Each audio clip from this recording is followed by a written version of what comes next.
વિસ્તારમાં પણ આવી ખૂબ ગંભીર પ્રકારની ફરિયાદો આવી છે. સરકારે ત્યાં પણ કડક હાથે કામ લીધું છે.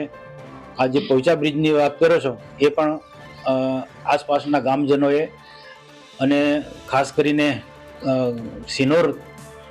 સિનોર વિસ્તારના ગામજનોએ પણ આપી જે વાત કરી છે કે પોઈચા બ્રિજની બિલકુલ બાજુમાં જ, આમ તો પોઈચા બ્રિજ હાલ મોટા વાહનો માટે બંધ છે, જર્જરિત હાલતમાં છે. ગંભીરા બ્રિજ પછી આ બ્રિજ બંધ કર્યો છે, પરંતુ આ જે પ્રકારે જે પુલિયો બનાવવામાં આવે છે ને એ બંધ છે, ગેરકાયદેસરનું છે.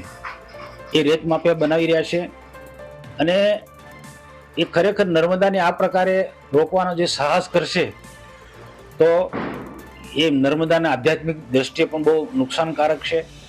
અને વડોદરા જિલ્લાના ખાણ ખનીજ સાથે જોડાયેલા અધિકારી અને નર્મદા જિલ્લાના પણ ખાણ ખનીજ સાથેના અધિકારીઓ સાથે હું આજના વાતચીત કરીશ ને કોઈ બી સંદર્ભમાં ગેરકાયદેસરની પ્રવૃત્તિ રોકવી જોઈએ. આ નિયમ પ્રમાણે જે સરકારે જે લીઝ આપી છે એ પ્રકારે કરશે, અમને કોઈ વાંધો નથી, પણ લીઝના જે નિયમો જે છે એ લીઝના નિયમ પ્રમાણે જ એમને કાર્ય કરવું પડશે. ને કોઈ પણ રીતના ખોટું કરશે તો એની સામે કડકમાં કડક હાથે કાર્યવાહી કરાવીશું. ના પુલ્યું તો કોઈ બી સંજોગોમાં બંધ થવું જોઈએ, એ ગેરકાયદેસરનું છે એ હું ચોક્કસ માનું છું.